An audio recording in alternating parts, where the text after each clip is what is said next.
ក្រសួងធនធានទឹកនិងអូតូនិយមប្រកាសឲ្យពលរដ្ឋបង្កើនការប្រុងប្រយ័ត្នខ្ពស់ចំពោះព្យុះចំនួន3រួមគ្នាធ្វើឲ្យកម្ពុជាមានភ្លៀងខ្យល់កន្ត្រាក់និងផ្គររន្ទះខ្លាំងយោងតាមសេចក្តីជូនដំណឹងរបស់ក្រសួងធនធានទឹកនិងអូតូនិយមចេញផ្សាយនៅថ្ងៃទី6ខែសីហាឆ្នាំ2026នេះបានឲ្យដឹងថា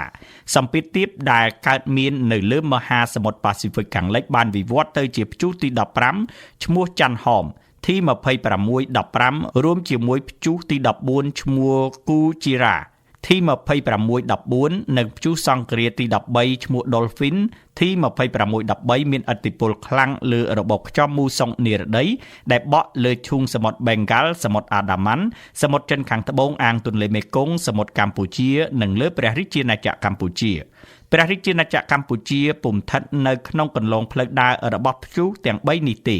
ស្ថានភាពបែបនេះនឹងធ្វើឲ្យធាតុអាកាសចាប់ពីថ្ងៃទី6ដល់ថ្ងៃទី15ខែសីហាឆ្នាំ2026តំបន់វាលទំនាបខេត្តបន្ទាយមានជ័យបាត់ដំបងពោធិ៍សាត់កំពង់ឆ្នាំងសៀមរាបកំពង់ធំកំពង់ចាមត្បូងឃ្មុំព្រៃវែងកណ្ដាលតាកែវស្វាយរៀង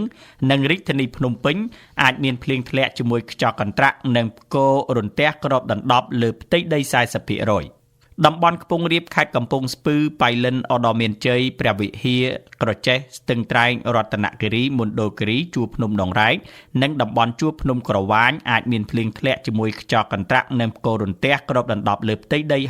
60% តំបន់មាត់សមុទ្រខេត្តកោះកុងព្រះសីហនុកំពតកែបនិងជួរភ្នំបូកគោអាចមានភ្លៀងធ្លាក់ជាមួយខ្យល់កន្ត្រាក់និងផ្គររន្ទះគ្របដណ្ដប់លើផ្ទៃដី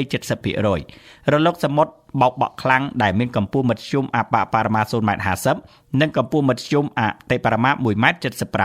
យោងលើការព្យាករណ៍ដោយបានជម្រាបជូនខាងលើសូមសាធារណជនមេត្តាប្រុងប្រយ័ត្នខ្ពស់ចំពោះបាតុភូតភ្លៀងផ្គររន្ទះនិងខ្យល់កន្ត្រាក់ពិសេសបងប្អូនដែលធ្វើដំណើរតាមផ្លូវគោកនិងផ្លូវទឹកក្រសួងធនធានទឹកនិងអូតូនិយមនឹងបន្តធ្វើការតាមដាននិងវិភាគអំពីស្ថានភាពធាតុអាកាសដើម្បីជម្រាបជូនជាបន្តបន្ទាប់ក្នុងករណីមានការប្រែប្រួល